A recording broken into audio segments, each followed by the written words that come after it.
کے بارے میں لوگ بہت سی باتیں رکھتے ہیں، رائے رکھتے ہیں، مگر بحیثیت ایک بیٹے کے میں نے اپنے والد سے، اپنے سیاسی قائد سے بہت کچھ سیکھا ہے۔ آج جو کچھ میرے پاس قابلیت ہے یا نہیں ہے یا جو کچھ ہے، یہ سب اللہ کا کرم ہے، صدقہ نبی کریم صلی اللہ علیہ وسلم کا اور میرے ماں باپ کی دعائیں ہیں۔ اگر اسد الدین اویسی کے پاس اگر کوئی سیاسی بصیرت ہے تو وہ میرے مرحوم قائد کی تربیت ہے۔ مجھے اچھی طرح یاد ہے کہ 1984 میں جب مجلس اتحاد المسلمین کے ایم ایل ایز کی تائید کی ضرورت پڑی ناڈیلا بھاسکر راؤ کو، تو میں آپ کو یہ بتانا ضروری سمجھتا ہوں کہ ہمارے ملک میں بہت سے اسکالرز ہیں، تھنک ٹینکس ہیں، پی ایچ ڈی ہولڈرز ہیں جو بہت کچھ لکھے ہیں مسلمانوں کی پسماندگی کے بارے میں، مگر ایک بات آپ کو سمجھانا چاہوں گا کہ کسی بھی قوم کے مستقبل کو اگر اچھا کرنا ہے تو اس لیڈر اور قائد کے پاس ایک وقت آتا ہے، اور اگر اس لیڈر اور قائد میں یا اسٹیٹسمین اگر ہے اور اللہ ان کو توفیق دیتا ہے، اہل دل کی دعائیں ان کے ساتھ ہوتی ہیں، تو وہ ایک فیصلہ اس قوم کے مستقبل کو طے کرتا ہے۔ اور ایسے کئی وقت آئے ہوں گے ان تمام سیاسی قائدین کی زندگی میں، میں کسی پر تنقید کرنا نہیں چاہوں گا، مگر اللہ نے سالار ملت کو ایک موقع دیا کہ وہ ایسا فیصلہ دیں جو اس قوم کے مستقبل کو بدل سکے، جو اس قوم میں ایک انقلاب برپا کر سکے، جو اس غریب قوم کو علم کے ذریعے طاقتور بنا سکے۔ اور مرحوم قائد نے ایک فیصلہ لیا اور سالار نے کہا کہ ہم اپنے ایم ایل ایز کی تائید ناڈیلا بھاسکر راؤ سے کریں گے۔ مجھے اچھی طرح یاد ہے کہ اس وقت ایک بی بی سی کے ایک بہت بڑے مشہور رپورٹر ہوتے تھے، وہ ہمارے گھر پر آ کر انٹرویو لیے اور کہا کہ یہ بڑا ان ڈیموکریٹک طریقے سے آپ نے اپنے ایم ایل ایز کی تائید بھاسکر راؤ سے کی۔ تو سالار نے ایک ہی بات کہی، کیا یہ ڈیموکریسی ہے کہ آپ اس ملک کی سب سے بڑی اقلیت کو ہمیشہ ان کو کمزور کر کے رکھ دیں گے؟ کیا یہ ڈیموکریسی ہے کہ آپ اس ملک کی سب سے بڑی اقلیت کو ہمیشہ علم کے دروازوں سے دور رکھیں گے؟ کیا یہ ڈیموکریسی ہے کہ ملیانہ ہو، ہاشم پورہ ہو؟ کیا یہ ڈیموکریسی ہے؟ سالار نے کہا، ڈیموکریسی نے مجھے موقع دیا، میں اس کو استعمال کر رہا ہوں۔ اور لوگوں نے حیرت کا اظہار کیا کہ اگر وہ چاہتے تھے اس وقت تو اپنے ذاتی مفاد کے لیے وہ بہت کچھ کر سکتے تھے۔ مرحوم قائد نے کہا کہ مجھے اپنی ذات کے لیے کچھ نہیں چاہیے، مجھے صرف ایک کاغذ کا ٹکڑا چاہیے۔ اور آرٹیکل 30 جو کانسٹیٹیوشن میں ہے، ہمارے آئین میں، جو ایک فنڈامنٹل رائٹ ہے، مرحوم قائد نے اس کے تحت ناڈیلا بھاسکر راؤ کی حکومت سے اس وقت کے آندھرا پردیش کے مسلمانوں کے لیے سالار نے کہا کہ میں ایک میڈیکل اور انجینئرنگ کالج کھولوں گا۔ تو میرے عزیز دوستوں اور بزرگوں، آپ کو بتانے کا مقصد یہ ہے کہ جب آپ کی زندگی میں ایسا کوئی موقع آتا ہے اور اللہ ہر ایک کو موقع دیتا ہے، تو اس موقع کے اوپر آپ کو یہ فیصلہ کرنا پڑے گا کہ کیا میں ایسا فیصلہ کروں گا جس سے اجتماعی طور پر پوری سوسائٹی کو، پورے معاشرے کو فائدہ ہوگا، یا پھر میں رسک نہیں لے کر صرف اپنی ذات کو محفوظ کر لوں گا اور اپنی ذات کے لیے فیصلہ لے لوں گا۔ سالار نے فیصلہ لیا، ہنسنے والوں نے بڑے مذاق بنائے مرحوم قائد کے کہ یہ شخص ہے جو جذباتی تقاریر کرتا ہے، تو آپ کو بتا رہا ہوں کہ یہ جذباتی تقریر کا جو تمغہ مجھے اور اکبر کو لگتا ہے ہم سے نہیں شروع ہوا، یہ اس زمانے سے ہمارے چاہنے والے جو ہم کو بہت زیادہ چاہتے ہیں، ہمارے بیوی سے زیادہ، وہ ہم کو الزام لگاتی ہے جذباتی تقاریر کرتے ہیں۔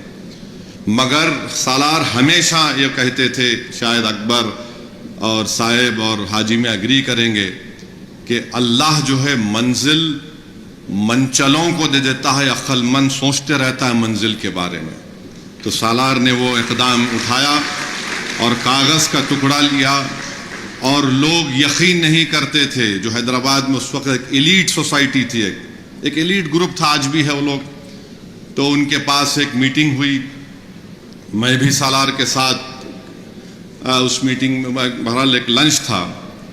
میں یہ پہلے بھی یہ واقعہ بیان کر رہا ہوں، مگر نوجوانوں کو بتانے کے لیے کہہ رہا ہوں کہ اگر ایک انسان میں حوصلہ ہوتا ہے، اللہ کے لیے اخلاص ہوتا ہے اور ہمت ہوتی ہے، تو اللہ ان کو کامیاب کرتا ہے۔ تو اس میٹنگ میں سب نے بہترین کھانا وانا کھلایا گیا، صاحب جانتے ہوں گے۔ تو کھانا نہ کھانے کے بعد ظاہر ہے ہمارے پاس بہت شوق ہے تعریف کرنے کی، کیا بریانی کھلایا آپ؟ تو خیر بریانی ہو گئی۔ اس کے بعد سب نے کہا کہ دیکھیے صلاح الدین اویسی صاحب، آپ زیادہ پڑھے لکھے نہیں ہیں، آپ یہ نہیں چلا سکتے اس کو، یہ ہم کو دے دو، ہم پڑھے لکھے ہیں اور ہم اس کو چلائیں گے۔ تو سالار سنتے کہ نہیں، آپ بولیے بولیے۔ تو سالار کو جب غصہ آتا تھا تو بولتے نہیں بولیے بولیے، آپ بولیے بولیے بولیے، میں سن رہا ہوں میں آپ کی بات کو، بالکل بالکل صحیح ہے، آپ لوگ بڑے لوگ ہیں۔ تو ہم سمجھ جاتے تھے کہ اب کچھ ہو رہا ہے۔ تو خیر وہ سب سنے، سالار اٹھے اور بولے کہ بہت بہت شکریہ، آپ لوگ میرے کو زحمت دیے، آپ بھی آئے، یہ وقت طے کریں گا کہ میں کیا کرنے والا ہوں۔ واپس سالار گاڑی میں بیٹھے، اس وقت 6444 جیپ تھی، سالار سگریٹ کو ویسا مارتے تھے، وہ 4 مینار سگریٹ سرگال کے بولے، یہ سب میرے پہ تانا مار رہے ہیں، انشاءاللہ ایک وقت آئیں گا یہ لوگ دارالسلام کو آئیں گے دیکھنا۔ تو اس حوصلے اور عزم کے ساتھ سالار نے، اور سالار کے ساتھ جتنے لوگ تھے جن کا بھی یہاں پر ذکر کیا گیا، ان تمام نے محنتیں کی، کوششیں کی، اور آسان بات نہیں تھی اس میڈیکل کالج کا قیام عمل میں لانا۔ اور کوئی دولت مند اس کے پاس اتنی نہیں تھی کہ اس طرح کے ادارے کو ہم اچانک قائم کریں۔ مگر ایک بات بتاؤں گا، اگر یہ جتنی عمارت ہے، اور میری بات سے وہ تمام لوگ ابھی جو زندہ ہیں جو اس کالج کی شروعات میں تھے، اگر اللہ اس عمارت کو زبان دے گا تو وہ عمارت یہ کہے گی کہ اس کے بنانے والوں نے اپنا بہت خون پسینہ اور اپنے آنسوؤں کو لگایا اس میں، اور تب جا کر آج یہ عمارت قائم ہوئی۔ تو میرے عزیز دوستو، میرے بزرگوں، ہم اور آپ کی ہماری کوشش یہی ہونی چاہیے کہ ہم ان اداروں کو اچھا رکھیں، جس نیک مقصد کے تحت ہمارے بزرگوں نے اس کا قیام عمل میں لایا، ہم ان کے خوابوں کو پورا کرتے جائیں۔ اور ابھی اکبر نظام الدین صاحب نے غوث پیر صاحب کا بھی ذکر کیا، میں چاہوں گا کہ جو لوگ جو ویڈیو بنائے ہیں، جو خراج عقیدت آپ نے ان ناموں کے ساتھ پیش کیا ہے، میں چاہوں گا کہ اس میں غوث پیر صاحب کی بھی فوٹو اور غوث پیر صاحب کا بھی نام ہو۔ اور یہ عجیب اتفاق ہے کہ مجلس اتحاد المسلمین کا احیاء کہ 66 ایئرز اب ہم 1 مارچ کو بنانے جا رہے ہیں۔ اللہ کے فیصلے اللہ جانتا ہے، مگر ایک عجیب اتفاق ہے کہ اس کالج کے سام میں یہاں سے 5 یا 6 منٹ کی ڈرائیو پر فاصلے پر عبدالواحد اویسی علیہ الرحمہ نے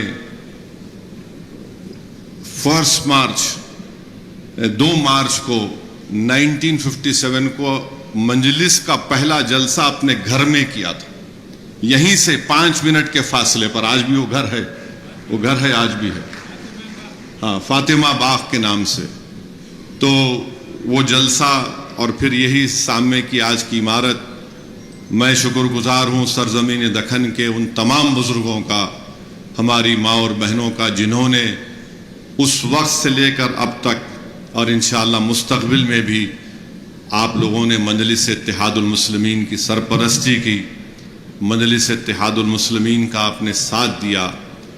طوفان تو بہت آئے، سازشیں بڑی رچائی گئیں، الزامات تو لگتے اس وقت بھی لگتے تھے، آج بھی لگیں گے، کل بھی لگیں گے، مگر جو لوگ اپنے منزل کو پانے کے لیے ان تمام چیزوں کی فکر نہیں کرتے، اللہ ان کو کامیاب کرتا ہے۔ میں شکر گزار ہوں جناب اکبر نظام الدین صاحب کا، حاجی میاں کا، بہت ان لوگوں کو بھی ایک حملے حاجی سیٹھ پر کیے گئے، مگر حاجی سیٹھ ایک اسپریٹڈ آدمی ہے، بہت اسپریٹڈ آدمی ہے، اور بڑی قربانیاں انہوں نے دی، الزامات کے بوچھار ان کو اٹھانا پڑا۔ اور آج بھی سالار کی ایک تقریر یوٹیوب پر ہے، آپ دیکھیے کہ دارالسلام میں جلسہ ہو رہا ہے، مرحوم آغا داؤد صاحب قبلہ رحمۃ اللہ علیہ بیٹھے، اور سالار کی خوشی کا عالم یہ ہے، وہ کاغذ دکھا رہے تھے کہ میرے پاس یہ کاغذ، میں سپریم کورٹ سے یہ جیو تھا یا ججمنٹ تھا، مگر اس شخص نے اپنی زندگی میں میرے خیال سے جتنی زندگی سالار کو اللہ نے دی تھی، لوگ نہیں جانتے کہ یہ تعلیمی اداروں کا سفر صرف یہ 2 میڈیکل انجینئرنگ کالج سے نہیں ہوا۔ جب عبدالواحد اویسی نے 11 سال دارالسلام کو حاصل کرنے کا مقدمہ لڑا، اس کے بعد سالار جلنگم وینگل راؤ سے ملاقات کر کے انڈسٹریل ٹریننگ انسٹیٹیوٹ کا قیام عمل میں لایا، ITI۔ وہ ITI کئی سال تک چلتا رہا۔ تو یہ ایسا نہیں ہے کہ یہ چیز اچانک آ گئی، ایک ویژن تھا ایک سیاسی قائد میں، اور سالار بار بار بولتے تھے کہ میں فسادات میں دیکھتا تھا کہ اسپتالوں میں علاج برابر نہیں ہوتا، میرا ایک مقصد یہ بھی ہے۔ اور میں بھی ڈاکٹر اشفاق صاحب سے پوچھ رہا تھا کہ یہ کیا ورڈ ہے، کوڈرجینیا کا مطلب کیا ہے؟ میرا تو کوئی بیک گراؤنڈ نہیں ہے میڈیکل ٹرمز کا، تو اشفاق بھائی نے کہا کہ Asad, coordination through brain, it helps in vision and hearing and coordination, یہی کہا آپ نے۔ اب آپ اس کو جکسٹاپوز کریے 1984 میں، کوڈرجینیا مانے ایک سالار کا ایک، مانے اس کو کوڈرجینیا بولیں گے یا کچھ بھی بولیں گے، ان کو یہ معلوم تھا کہ ایک ویژن، اور اس قوم کے ویژن اور ہیئرنگ اور کوآرڈینیشن کے لیے ضروری ہے کہ ہم ایک سیاسی طاقت کے ذریعے تعلیم کے میدان میں مسلمانوں کو لے کر آگے بڑھیں۔ تو یہ میں جب سنا، اور میں اشفاق بھائی سے پوچھا اگر کہ کوڈرجینیا نہیں ہوتا تو انسان کیا ہو جاتا، تو بولے آپ کو ویژن نہیں رہتا، ہیئرنگ نہیں رہتی۔ تو میرے بھائی یہی چیز ہے، آپ کے پاس سیاسی طاقت ہے، آپ کی انڈیپینڈنٹ لیڈرشپ ہے، تو پھر یہ کوڈرجینیا ہے۔ اگر نہیں ہے تو انفرادی طور پر آپ باجا بجا لو، ہاں یہ بہت اچھے تھے، یہ بہت اچھے تھے، کئی لوگ آئے اور چلے جائیں گے اس دنیا سے، مگر لوگ انہی کو یاد رکھتے ہیں جنہوں نے اپنے جانے کے بعد کچھ اس قوم کے لیے چھوڑ کر گئے۔ وہ کام سالار ملت نے کیا، اور حدیث شریف میں آیا کہ ہم مر جائیں گے، ہم سب زمین کی غذا ہو جائیں گے، مگر ایک اکاؤنٹ ہمارا کھلا ہوتا ہے، بند نہیں ہوتا، وہ قبر میں جانے کے بعد بھی، وہ ہماری نیکیاں ہیں۔ ایسی نیکیاں کہ اس انسان کے چلے جانے کے بعد بھی اس کو فائدہ پہنچتا ہے۔ اسی لیے مدرسوں میں جو کتاب پڑھائی جاتی ہے، اس کے پہلی جلد پر رسول اللہ صلی اللہ علیہ وسلم کی حدیث لکھی گئی کہ جو علم سے زندہ ہوتا وہ کبھی نہیں مرتا۔ تو سالار نے ان تمام اپنے ساتھیوں کے ساتھ اس علم کے خزانوں کو قائم کیا ہے۔ اور ایک بات یاد رکھیے کہ بغیر پولیٹیکل پاور کے مجلس کے پاس ہم یہ اداروں کو قائم نہیں کر سکتے تھے۔ آپ نے مجلس کو اپنے ووٹ کے ذریعے مضبوط کیا، سالار نے اس طاقت کا استعمال آپ کو اور طاقتور بنانے کے لیے کیا۔ تو جو لوگ مجلس کے بارے میں یہ بولتے کہ ہم تقریر کرتے، جذباتی تقریر کرتے، میں ان دانشوروں سے کہنا چاہ رہا ہوں آپ گنگے ہے یا نہیں ہے میرے کو نہیں معلوم، آپ بھی کچھ کر کے دکھاؤ نا. کب تک ہم صرف پیپر دیں گے، یہ پیپر پڑھ کے چلے گئے، یہ فلاں کر کے چلے گئے. ارے بھائی اس کا عمل کیسے ہوگا؟ اس کا عملی جامع نامہ ہم کیسے کریں گے؟ کتنے ہم لوگ خالی سنتے رہیں گے، یہ بولے وہ بولے. اس کو وہ خواب سالار نے اس کو پورا کیا. اور یہ جتنے بھی لوگ یہاں بیٹھے ہوئے ہیں، بشمول احمد پاشا قادری، اکبر نظام الدین صاحب، غوث پیر صاحب، ان کا میڈیکل فیلڈ سے کوئی تعلق ہی نہیں ہے، دور دور تک کوئی تعلق نہیں میڈیکل فیلڈ سے. مگر اللہ جس سے کام لینا چاہتا ہے کام لیا. اور مجھے اچھی طرح یاد ہے، میں بیٹھ کر لکھ رہا تھا یہاں پہ، میں والد صاحب سے سالار سے پوچھتا تھا یہ تعلیم ادارے آپ کیوں قائم کیے؟ تو ایک بار سالار موڈ میں تھے، بولے کہ 9 اور 10 سینچری میں دارالعلم، دارالحکمہ مسلمانوں نے قائم کیا تھا. وہ بیت کی چھڑی پہ سالار بیٹھ کے میرے کو بول رہے تھے. پھر میرے کو اخبار دکھائے، بولے اخبار کہاں سے آیا معلوم تمہارے کو؟ میں بولا بابا کہاں سے اخبار؟ یہ بولے یہ چائنیز کے پاس ایک سیکرٹ تھی اخبار کی. جنگ تلاش ہوئی تو چائنیز لوگ اس میں قیدی ہوئے، تو مسلمانوں نے ان سے علم حاصل کیا اور سمرقند میں اور بغداد میں اخباروں کی فیکٹری کھولی. یہ پھر اس کے بعد سالار نے کہا کہ علم، بولے تمہارے کو معلوم کتنے مرتبہ قرآن میں علم کا ذکر ہوا؟ سالار نے بتایا 750 مرتبہ. پھر مرحوم قائد نے مجھے بتایا کہ تمہارے کو معلوم کہ کورڈوبا میں، غائروں میں کتنے لائبریریز تھے؟ کورڈوبا میں جو موجودہ اسپین جس کو بولتے، 70 لائبریریز تھے اس زمانے میں. ایک لائبریری میں 10 سے 60 ہزار کتابیں تھیں. مرحوم قائد نے مجھے 1987-88 میں بتایا تھا کہ قاہرہ میں کچھ 50 یا 60 لائبریریز سے ایک لائبریری میں 1 لاکھ کتابیں تھیں. اور مرحوم قائد نے، اشفاق بھائی سنیے، سالار نے مجھے بتایا تھا 1987-88 میں کہ تمہارے کو معلوم ابن النفیس کون تھے؟ سالار بولے کہ ولیم ہنری، جو پھیپڑوں کا بڑا ماہر ہے، آپ بہتر بول سکتے. ابن النفیس جو ہے، ولیم ہنری کے 300 سال پہلے پھیپڑوں کے بارے میں ایک پیپر لکھا تھا. پھر مرحوم قائد نے مجھے بتایا کہ ایک ابو القاسم اللہروی تھے جو پیتھولوجی کے پائنیر سمجھے جاتے ہیں. اور پھر ابن سینا کو سالار بولے کہ وہ تو شہزادہ تھا میڈیکل فیلڈ کا. تو یہ لوگ سمجھے نہیں میرے قائد کو. لوگ یہی سمجھے کہ شیروانی ہے، ٹوپی ہے، اور پھر جذباتی تقاریر کر دیں گے. مگر اس زمانے کے لوگوں میں علم بہت تھا، جذبہ تھا، اخلاص تھا، ان کی نیتوں میں بڑی صفائی تھی. اور وہی ہمارے لیے ایک مشعل راہ ہے. اور ہم اور آپ اور جتنے ہمارے ٹرسٹیز ہیں، ہمارے ایم ایل ایز ہیں، اکبر الدین اویسی ہیں، ہم لوگ یہی چاہتے ہیں کہ ہم اس خواب کو پورا کر سکیں. علم یقیناً ایک بہت بڑی ویلیوبل چیز ہے، مگر وہ ویلیوبل چیز صرف ایک ڈاکٹر کے لیے نہیں ہے. وہ ویلیوبل چیز صرف اس محلے کے لیے نہیں ہے، اس خاندان کے لیے نہیں ہے. یہ پورے قوم کے لیے ویلیوبل چیز ہے. تو آپ ایک ڈاکٹر ہیں، انجینئر ہیں، لائر ہیں، جو بھی اللہ آپ کو قابل بنایا، تو یہ آپ خود ویلیوبل ہیں ہم تمام کے لیے.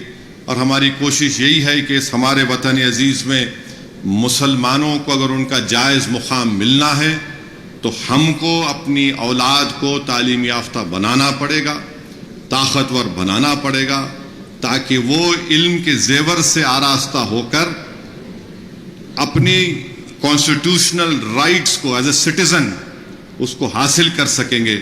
مگر یاد رکھیے، جب تک پولیٹیکل پاور اس کو بیک نہیں کرے گا ہم اس کو حاصل نہیں کر پائیں گے. یہ ریالٹی ہے، یہ اس ملک کی کراس ریالٹی ہے کہ پولیٹیکل پاور آپ کے پاس نہیں ہے تو کوئی آپ کو پلٹ کے نہیں پوچھتا ہے. آپ دیکھیے، کیا آپ کو معلوم ہونا چاہیے کہ گاندھی میڈیکل کالج ہمایوں نگر میں چلتا تھا. ہمایوں نگر سے نظام الدین صاحب اس کو لیڈی حیدری کلب کے پاس لے کر آئے، مگر ہم اس کو کھو دیے اس ایریا کے.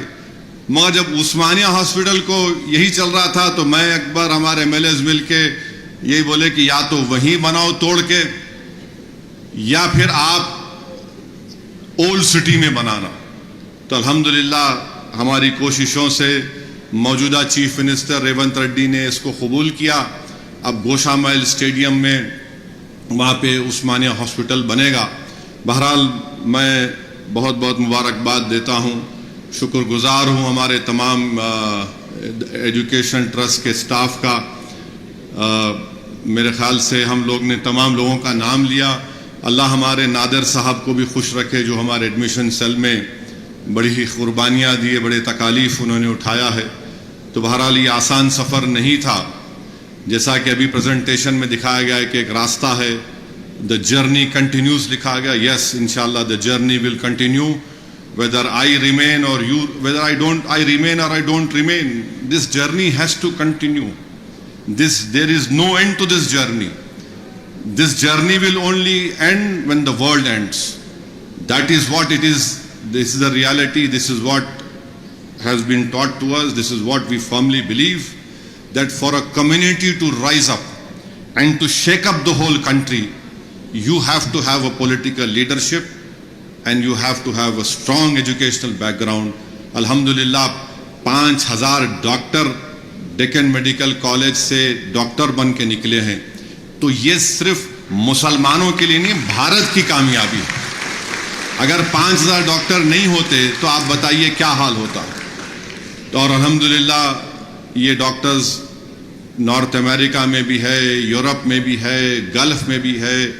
اور ماشاءاللہ جب ان کی قربانیوں کی داستانیں ہم سنتے ہیں تو ایک قلبی سکون بھی ملتا ہے. ان کے لیے دعا کے لیے ہاتھ بھی اٹھتے ہیں کہ کوئی ڈیکن میڈیکل کالج کے ڈاکٹرز بنگلہ دیش میں جا کر وہ روہنگیا کیمپ میں کام کر رہے ہیں. کوئی مجھے بتایا گیا کہ کوئی غزہ میں بھی گئے, غزہ میں بھی جا کر وہ لوگ خاموشی سے کام کر کے آئے. میں معافی چاہتا ہوں, میں یہ بول رہا ہوں مگر مجھ سے کہا گیا تھا کہ آپ ذکر مت کریے, میں ان کا نام نہیں لینا چاہتا. وہ غزہ میں بھی گئے, وہاں پر بھی کام کیے, اور کام کیسا کیے کہ ان کی فیملی ان کو بول رہی واپس آ جاؤ. وہ وہاں پر بولے 8 دن کے لیے جا رہا ہوں, پھر اس کو بڑھاتے مہینہ 2 مہینہ روک وہاں پر ہے. بہرحال ایک جذبہ ہے, اور آپ تمام کو مبارکباد, اور ہمارے اکبر الدین اویسی صاحب کو بھی مبارکباد, اور آپ تمام کو انشاءاللہ تعالی اللہ ہم سے یہ نیک کام لے رہا ہے, اور انشاءاللہ تعالی یہ نیک کام آگے بڑھتا رہے گا. اور آپ تو جتنے ہمارے لوگ جو باہر ہیں, میری آپ سے ایک گزارش ہے کہ آپ دعا بھی کریے آپ کے اس کالج کے لیے, اور جس طریقے سے بھی آپ ڈیکن میڈیکل کالج کو مضبوط کرنا چاہتے ہیں, میں بحیثیت چیئرمین اپنے ٹرسٹیز کے موجودگی میں کہہ رہا ہوں کہ ہمارا دل کھلا ہے.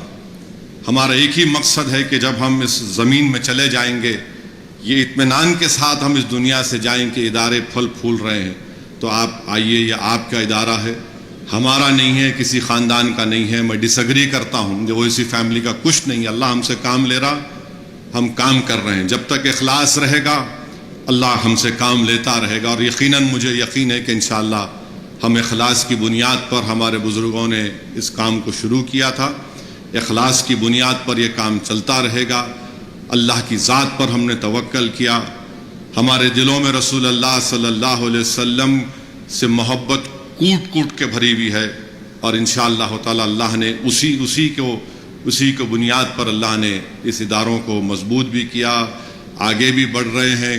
لوگ تنقید اگر ہم پہ کرتے بھی ہیں, الزام بھی لگاتے ہیں, تو یہی وجہ ہے کہ یہ لوگ پولیٹیکل لیڈرشپ کے ذریعے, پولیٹیکل پاور کے ذریعے, پولیٹیکل یونٹی کے ذریعے انہوں نے اپنے گھروں کو لے کر کوئی چیز نہیں لے کر گئے, بلکہ انہوں نے اس ووٹر کو واپس دیا. اور ہم نے مجلس نے جو کام کیا ہے نا, ہم آپ کو ووٹر نہیں رکھے, ہم آپ کو سٹیزن وتھ رائٹس بنائے. ووٹر وہ ہوتا ہے جو صرف ووٹ ڈال گھر میں سو جاتا, ہم آپ کو سٹیزن وتھ رائٹس بنائے. یہ مرحوم قائد کی بہت بڑی کامیابی ہے. اللہ ان تمام لوگوں کی اللہ ان کی مغفرت کرے جو آج اس دنیا میں نہیں ہے. اور یقیناً اتنے بڑے بڑے نام یہاں پر ہیں, دیوی پرساد کو بھی دیکھا، نام دیکھا، بڑی بہت غیر معمولی دیوی پرساد کی خدمات تھے. ڈاکٹر حبیب اللہ صاحب، ڈاکٹر مظہر صاحب، اللہ ان تمام کی مغفرت فرمائے. بہت بہت شکریہ. معافی چاہتا ہوں حسب عادت میں زیادہ بول دیا. بہت بہت